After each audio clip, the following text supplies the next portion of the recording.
Okay. Does we come order?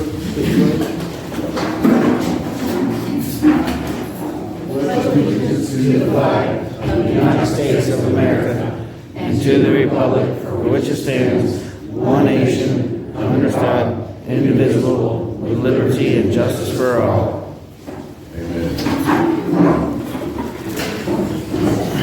Call this meeting for just a couple minutes. Okay.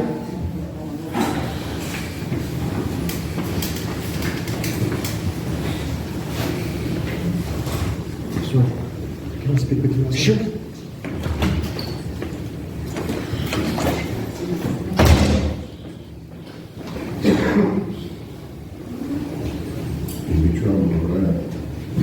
It's actually illegal. Is that being asked in official buildings?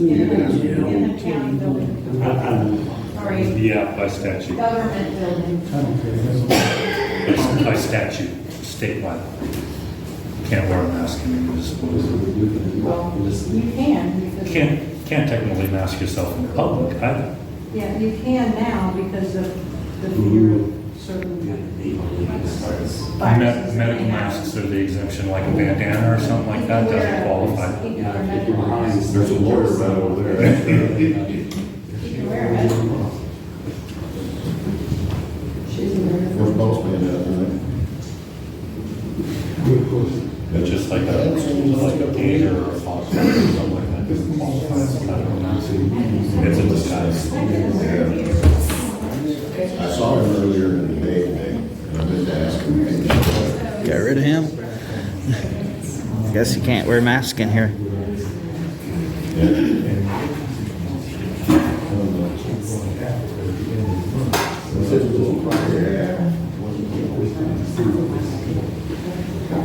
You said it's privacy notice, business significance. I want to find out who was going over there. All right, I think I'm good with the week. All right, let's resume the meeting. All right, let's go with the agenda. We're going to vote to approve the agenda. Second. All in favor? Aye. Aye. Approval of the minutes for June 18th meeting. Second. All in favor? Aye. Aye. Okay. Special guest is Colin Jones, which can't make it tonight. They will be here next month instead. But they have filed our findings with the state, and it's all been satisfactory. Yes, and I went in and did our part, and for the first time ever today, we have filed with the state, and everything's been accepted, no errors. Good. All right.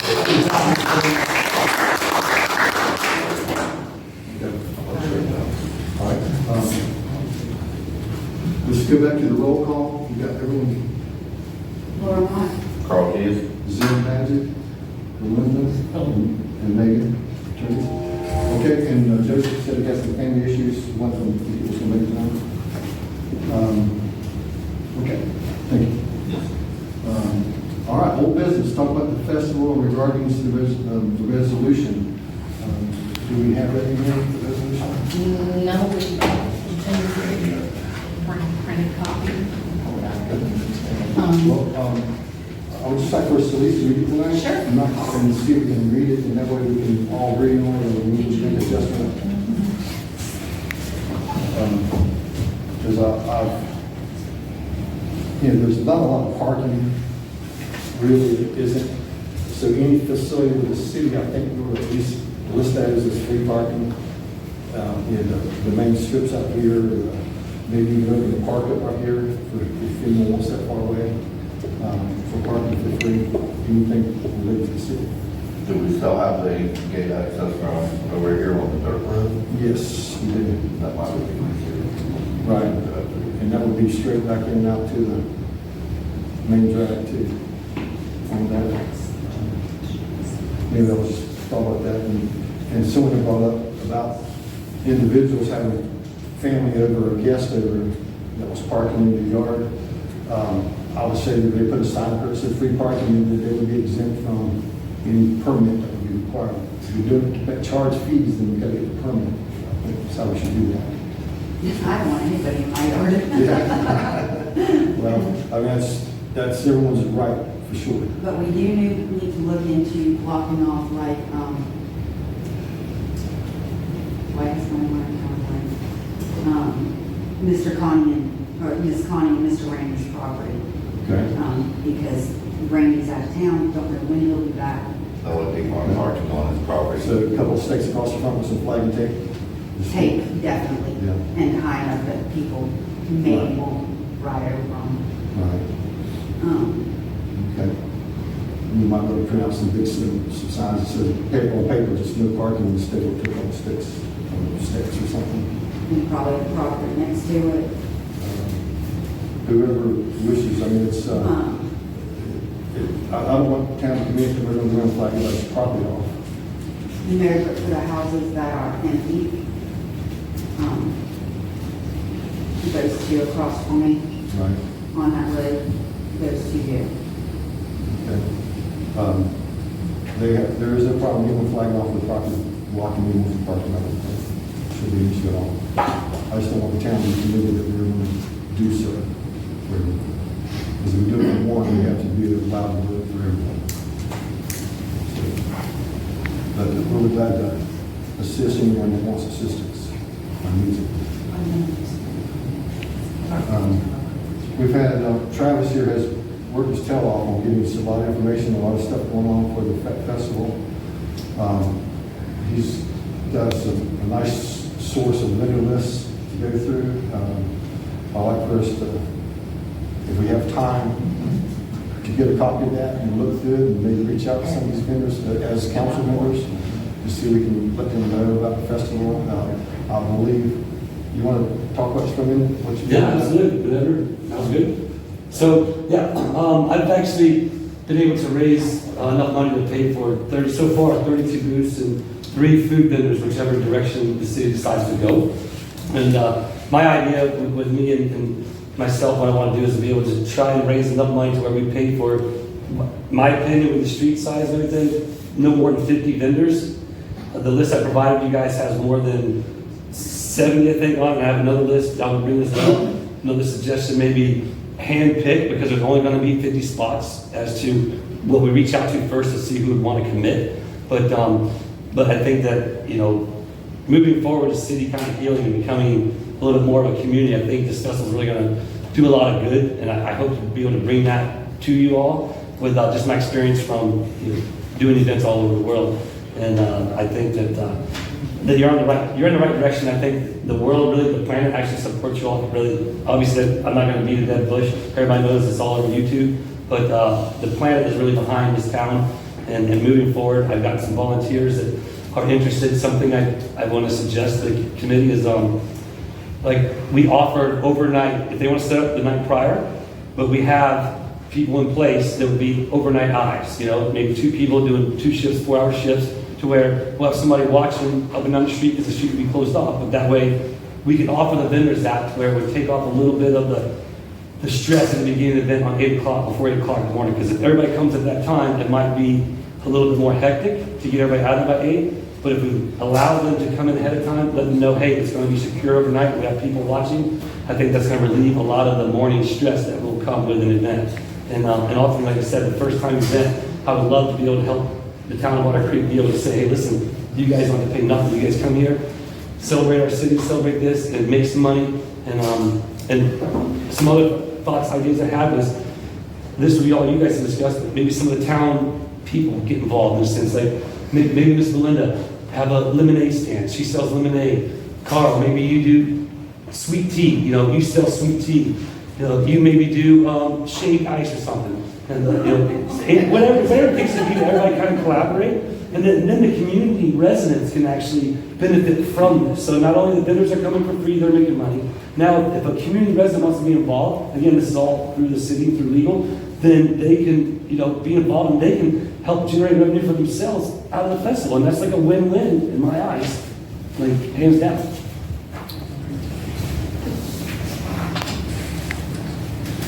Thank you. But I don't know how this works. Do I need to just like write something or something to There's be able a to card talk? up here if you want to fill it out, and then whenever we get to the public comment section, you fill out, put it in that box, and we'll pull the cards out, you'll have 3 minutes to speak. We'll have a timer. This is going to go on the agenda, because that's the agenda topic. This is, do you? But yeah, you just fill the card out. I have reached out about getting an ambulance here, whether it's for hats and, you know, a little booth for them, or having it on standby. I think the hats booth thing will be more cost efficient for the town. But I have not gotten a call back yet. No. I ended up reaching out that week to somebody. The chief of fire department said they'll come and set a truck up, which, you know, these type of things would definitely be right on the ends of the entrance, so the emergency can get right out. And, we're not saying that absolutely these people can't leave before this time, or they can't come in after this time, but they have to be escorted by somebody with some flags, don't walk in down the street with them, to get them to their location, or get them out of their location. You know, just for late drivers or something. You know, just to do it. And the 8 o'clock thing is really kind of early to cut off the street for traffic. When most of the foot traffic's not going to get here until 10 o'clock. So probably 9 would probably be better for that. The vendors a little bit more cushion time on that one. As a thought on there. And then the 4 o'clock thing is, I think we're sticking with the 4 o'clock thing. Just if someone has to leave, you know, they got to get an escort through there to get out. You know, somebody walking with them on it.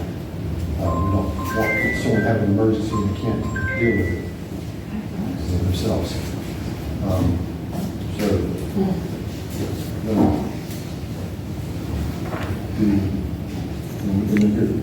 Good minding on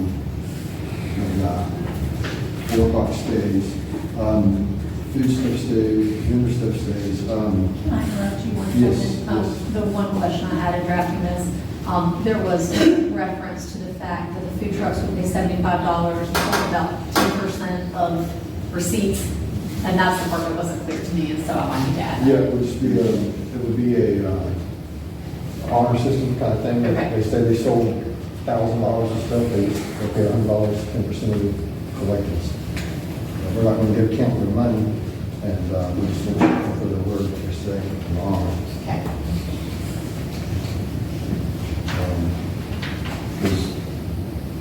And that might change. It's according to,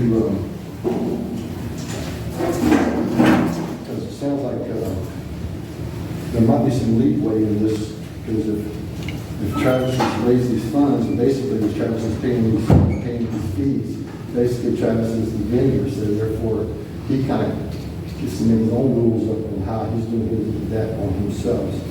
But we have to have it. So that was the question that was coming to my mind. I'm assuming this is being a question about it.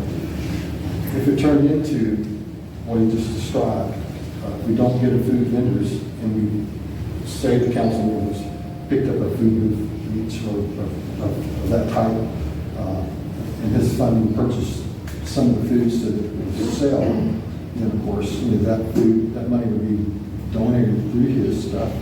But also, now we would be having our own booths doing the food stuff, and it would be our participation, and then we would turn in our funds, or at least cover our costs, and then turn in our balance to the town. So it sounds like you want to add a section about at least the potential for town council / others to operate food trucks on a donated basis, kind of what you just described. Okay. That way it's, because, you know, the food vendors, first time with them, been getting a lot of negative feedback, or not negative, but hesitation. And so if we get, say, if we get 1,000 people come through here, they're going to want something to drink. And we don't want to spend a lot of money on buying foods prepared for it, and then it not sell, and then now we're out of pocket ourselves, which is the same thing the vendors are saying. That's what I was thinking. If he raises the funds, you know, we can kind of assess the value of it, and you can apply that towards some of the food purchase, and then we can cover what we need to cover for ourselves. And then at the end of the day, we sort out ours and then don't invest it. Yeah, it'd totally be up to you guys, whatever you guys decide on, whatever direction you guys wanted to go with it. Just what, you know, that's why I bring it to you guys to decide and do this. I think it'd be good for us to get to interact with everybody from town coming through. So I'd like to have that loophole in there so that we don't violate our own resolution. Okay? All right. We got vendors' features, we just talked about that. The check-in thing still starts at 6 a.m. I'll assure you somebody will be there at 5 o'clock to start. I know I'm up at that time every day. So why? So it will be easy to get that arranged. Obviously, Friday, we're going to be out marking the streets and laying out all the spots and all the cubicle areas. Oh, one other thing we didn't talk about was there's 1,200 something feet of street. When we divide that up, we originally said 10 by 20 spaces would do 100 lots, but these vendors that are coming, they really don't have a place to park, and they'll think it's a long ways to park over here and track it over there. We have them a spot, park their vehicle right next to the tent, and they're all on the same street with the vehicle. Knock it down to 50. Knocks it down to 50, that's the number that we're discussing about. Yeah. And that makes our goal a little easier to max out. It's got to make it more appealing, honestly, for the vendors. When they come here, you know, and someone might have no problem with it and say, hey, if you mind parking out here away from it, it's fine. But some of them, you know, it's the first time festival, we want them to come back next year. So therefore, if they had to walk and get they forgot something, a display or something, to go all these parking in the back. And if we're busy, we can't direct them. I mean, it's like they have it all right there. If it gets hot out, they can crank up the car, get in the AC, and then they're going to want to come back next year. They had everything kind of just like, I don't say it, and just like, on a platter. I mean, you come here for free, you can set up, you can park right by your booth, which most festivals you can't do that. You have to park, and you have to go separate. But for the first time festival, it's going to make it more appealing for the vendors, and then next year you scale it. It'll fix it too this year. We may not have to do it next year, but it would be, it'll give everyone a chance to see the capabilities for next year. So it would be we could be a little bit more stricter on our guidelines, standards of what we need to do to meet it. I would like for us to see I want it to be successful and good. And anything that makes it easy to do. Right now, we're reaching out to some of the farmers, some of the local businesses, and trying to get the tractor companies to come get a booth and park their tractors, and someone sit there and give up bottled water or something, just whatever they want to do. All right, so we are. I know we want to do it on the street, but what if, could we fit more if we did it back in the park? Maybe something along here and in front of here. So, we could incorporate not just the Willard, but the town hall and the old. Well, we can't let you walk through there. But You wouldn't get as many vendors in this spot in here at all. Be back off the road too far. We'd be blocking a lot more driveways, that way you'd be limited on people to their houses. It would block off this street here. Well, it wouldn't really block the streets if we did it, and it would definitely confine it down to half the vendors at least, if not less than that. Gotcha. I think It would be. And this is a good location. If it works, then next year we say, all right, we want to figure out a way to do the whole street next year. And then that way we got some experience behind us when we start putting this out there next year. And next year we may decide we want to let some other organization run the thing, and this just doesn't matter. And just enjoy it like the other towns do. But the truth of the matter is, this town needs the income from it. And it's, Yes. so it's, I'm looking forward to that. It's just a good time for everyone in town, a good experience, and the town benefits from it. And so that's awesome. honestly, that location is great, to be honest with you, because you think of all the traffic that goes down, was it 19 right there? And if they drive by, they've been driving for a while, they're going to switch legs, and obviously the festival's going to come up to in there, and they see all the booths and everything set up, like, oh, come on, I'm going to go back and see what that is, you know what I mean? Because, you know, they can actually see it, you know, driving by. And that street's also fairly shaded too, during the day, so it's nice, that benefits too. All right, anybody looked at this, seen any other things we need to talk about or modify? We have to have a reading of this, I would say next month, so if you want to do anything else on this, we need to do it. How's that out? I think that covers our technical stuff we were worried about, qualified. The time thing, that's a little more lenient time. Anybody else got anything?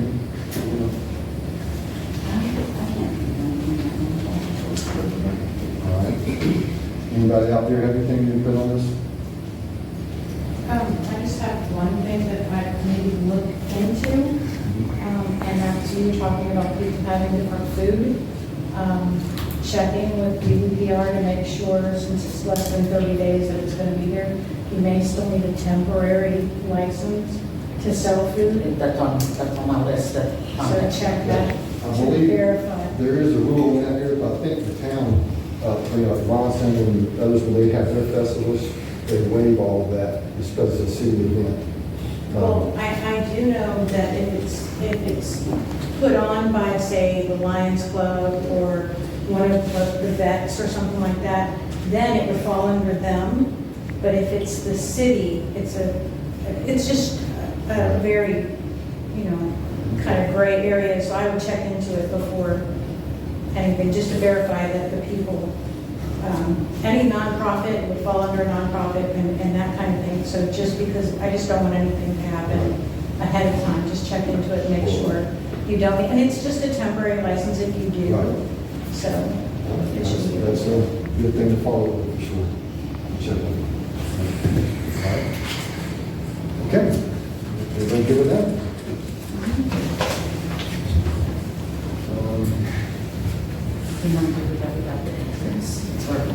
At this training coming August 1st, it's in Cross City, where all of us and Everybody's registered. I've already been on I just board. put it out. Well, no, I put it out, like, well, yeah. and those are really beneficial. We got a lot of information. Really give a lot of information for us. All right, Belinda, you got your remote here? So you get that in. Why don't you do that work?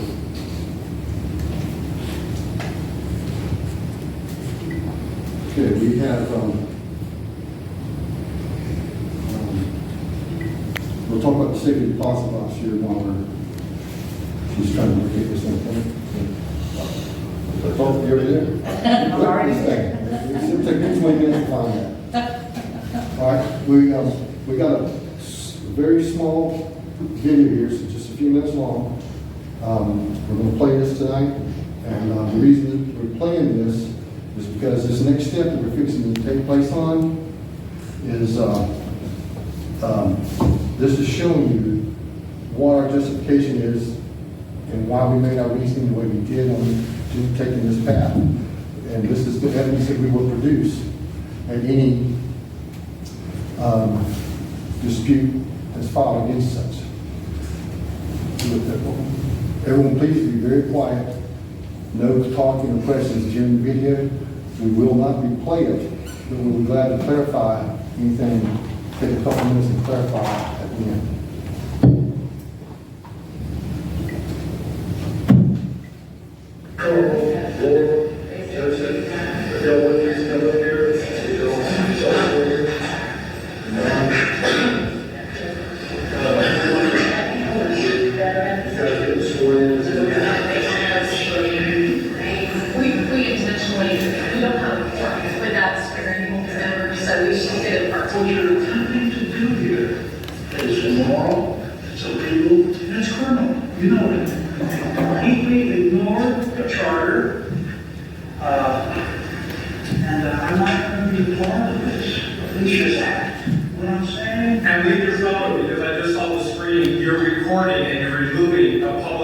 emerging from a public building is illegal. That's what we understand. Okay? Well, listen, you can't control the media. Look at this. It happens every time. We haven't had one for 5 months. It's all on you. So it's criminal what you're doing here.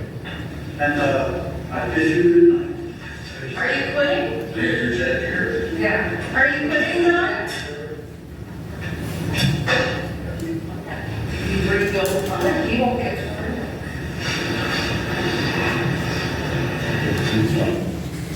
Okay, just to be clarified, just to take a minute here and talk about this for a moment. At the beginning of this, when Don first spoke about it, Megan explained to him that this was, we have to sign in with council members because we had no quorum. We didn't have enough members to even have a meeting. So we had to swear in the members to do so. Don refused it, and he said he had wanted nothing to do with it, absolutely. And I took that as he's drafting this thing, and we voted on this, and it passed and accepted that. I just want to make sure and have that clarified before we set this seat. Okay? All right, so we got, by failing to install the duly elected person, councilman for that seat is wrong. You know it's Please have a seat. wrong. Your attorney told you it was wrong. Everybody knows it's wrong. Please So have a seat. if that's what you are, then you're wrong, and you know please have a seat. Okay, choosing the candidate for the vacant seat. We have the letter of interest that came in. it. And I'm gonna credit what you're doing right there. A duly elected councilman. We just have the one. We only have one interest that came in for the seat, Duly elected. and that was Rex Woods. And he is the new owner of the RV park over here, Shady Oaks. Is that correct? So just make sure I said it correct. Okay, so there's only one candidate for the seat, so I don't know if we really need to take a vote, but I'm guessing. I'll make a motion. I think we should. Has he lived here for 6 months? Yes. Yes. Okay. Okay, so there's That's two. my first one. Yeah, we moved here in December. Okay. So there's all in favor? Aye. Aye, three, unanimous. Rex, if you would, please come up and have a seat, and we'll get you sworn in. Does not make it right. That's. You gotta- you gotta be- I did ask him to come in, I'll put it in person now, it's my fault. So we want to do the swearing in before we go to the next step?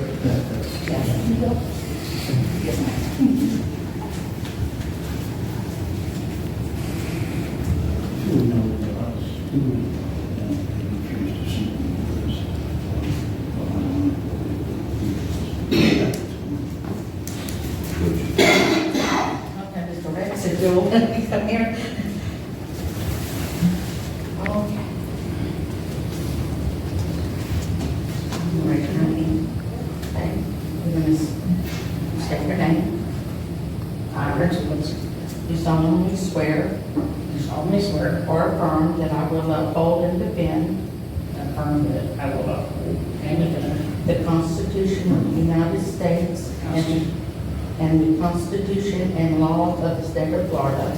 The Constitution of the United States and the Constitution and laws of the state of Florida.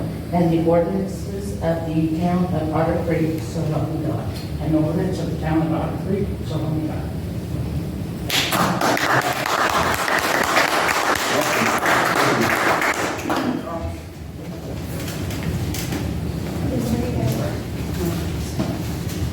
Congratulations, Councilman. All right, we've got, we are safety deposit box to keep, it's been stuck in a file box in here. You can tell it's been stuck in lots of places, the original ordinance from town. And it's pretty weathered.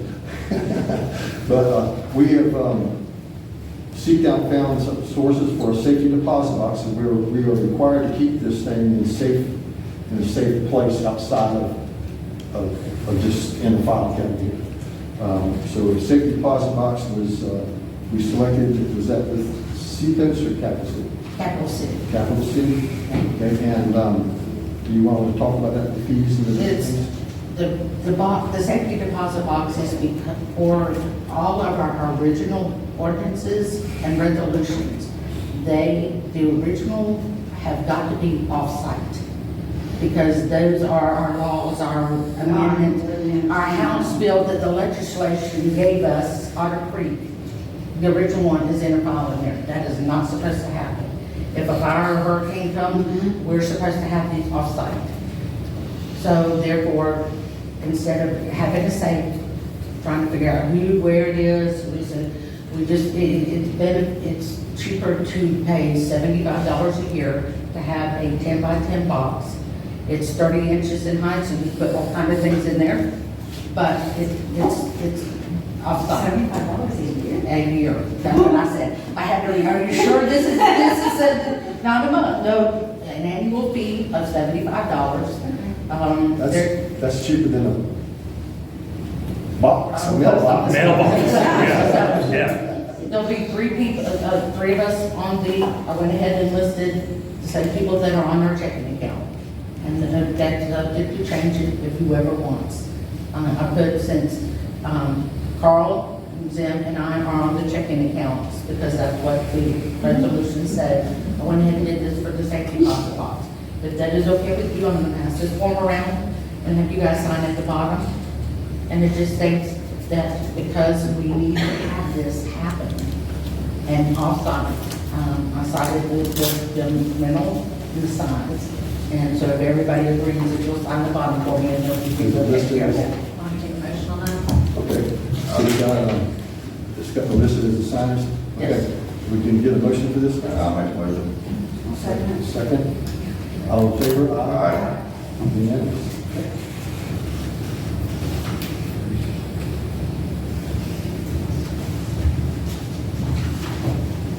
Then I'm ready to have a question. I want a pen. I gave you paper, you did answer a pen.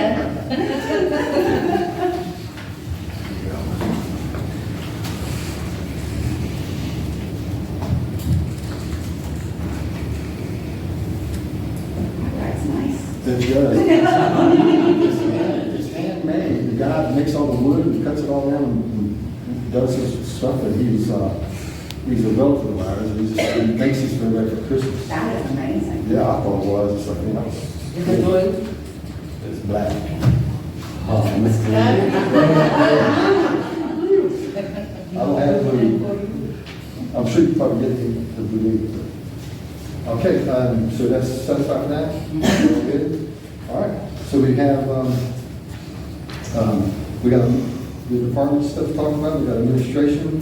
Belinda, you got something you want to talk about? Okay, as I told everybody about the yearly audits that already been done, been submitted first time ever, on time, well, before time, too. So that was even nice. So that's all we do, a pat on the back.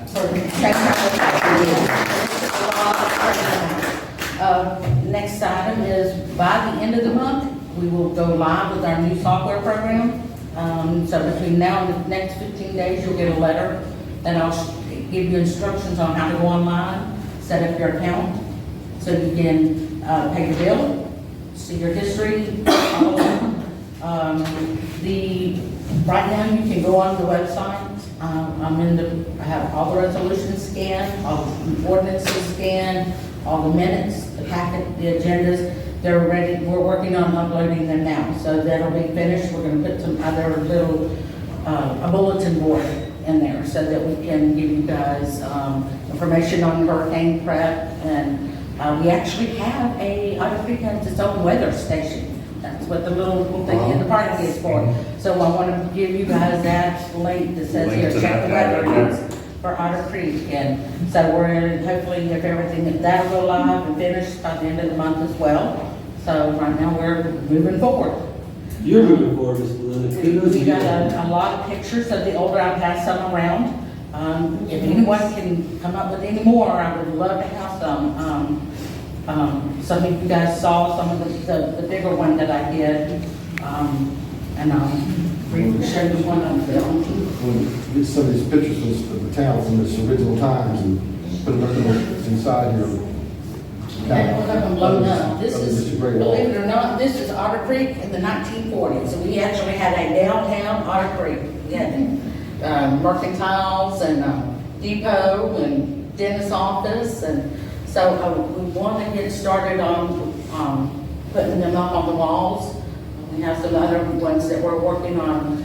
You can't get them too enlarged because then they get real grainy and you lose the picture. So if you have anyone that has any older ones, I'd love to get a hold of some to copy. I don't want to need the originals. And not only that, but then we're going to set up a bulletin board for our festival as well. But yeah, we want to get started on the putting our history up. I did want to add that Linda is using her own money to pay for all of these enlargements. This picture alone was $35. I have started a collection envelope in her office. If people would like to add to that envelope, so she can make some more enlargements. They can also send envelopes of money to the town hall. Well, you don't have to. No, you don't have to, but you certainly can. So.